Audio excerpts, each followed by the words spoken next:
Hello guys, চলে এসেছি আর খেলার খবর চ্যানেলে বিগ আপডেট নিয়ে। তো চলো বন্ধুরা, খুব গুরুত্বপূর্ণ আপডেট নিয়ে চলে এসেছি। ফুল ভিডিওটা দেখতে থাকো, স্কিপ করবে না। স্কিপ করলে কিন্তু ভিডিওর মধ্যে অনেক কিছু মিস করবে। এবং এই খেলার খবর চ্যানেলে যারা নতুন আছে, অবশ্যই খেলার খবর চ্যানেলটা সাবস্ক্রাইব করে পাশে থাকো। পাশে থাকা বেল আইকন ঘন্টাকে ঢং করে বাজিয়ে দাও। বেশি বেশি লাইক এবং কমেন্ট করে দাও, যাতে মোটিভেট হয়ে তোমাদের এই খেলার খবর চ্যানেলে আমি ফার্স্ট আপডেট দিতে পারি। তো চলো বন্ধুরা, ফার্স্ট যে আপডেটটা নিয়ে কথা হলো, খুব গুরুত্বপূর্ণ আপডেট তোমাদের শেয়ার করতে চলেছি ভিডিওর মধ্যে। তো ফার্স্ট আপডেটটাই হচ্ছে এমবিএসজিসিবির কোচ সার্জিও লোবেরাকে নিয়ে। কোচ সার্জিও লোবেরা কিন্তু একটা বড় সড়ো মিটিং করলো কালকে। কালকে কিন্তু মোহনবাগান শিবিরে একটা দুর্দান্ত অনুশীলন ছিল। সেই অনুশীলনের পর তাকে কিন্তু দেখা গেছে মোহনবাগানের যে সমস্ত কর্তা রয়েছে সবাইকে সঙ্গে নিয়ে, কিছু প্লেয়ার্সদের নিয়ে, মোহনবাগান টিমের ক্যাপ্টেনদের নিয়ে, আইএসএল নিয়ে কিন্তু একটা জরুরি মিটিং কিন্তু তিনি করেছেন।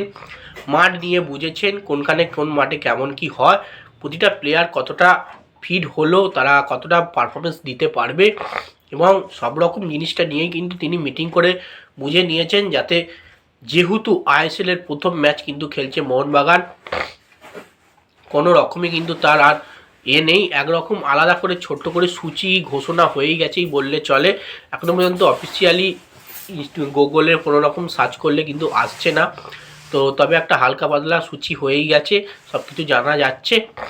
তো সেই ক্ষেত্রে কিন্তু মোহনবাগান কোচ সার্জিও লোবেরাকে নিজেকে তৈরি করে আরও রাখার জন্য মিটিংটা করা কালকে।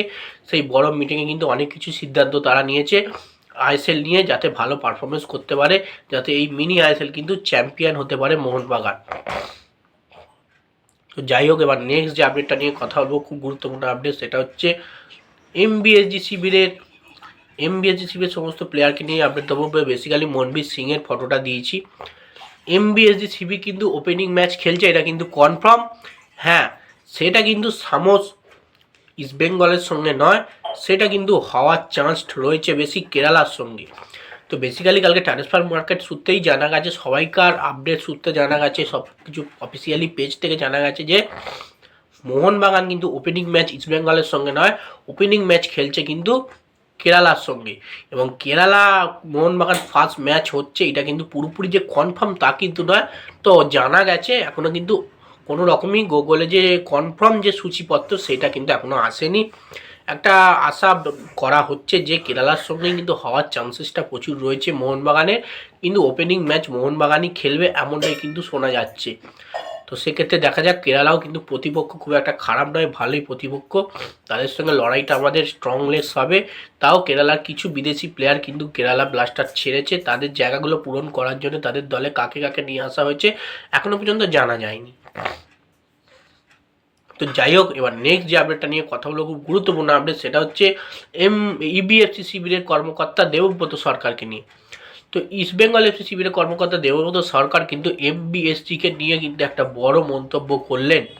সেই মন্তব্যটা কি, যে আমরা মোহনবাগানের সঙ্গে প্রথম ম্যাচে ডার্বি খেলতে রাজি নই, এবং তার সঙ্গে মোহনবাগানই কী করে প্রথম ম্যাচ ওপেনিং ম্যাচ খেলার সুযোগ পায়, সেটা কিন্তু আমরাও তো খেলার সুযোগটা পেতাম।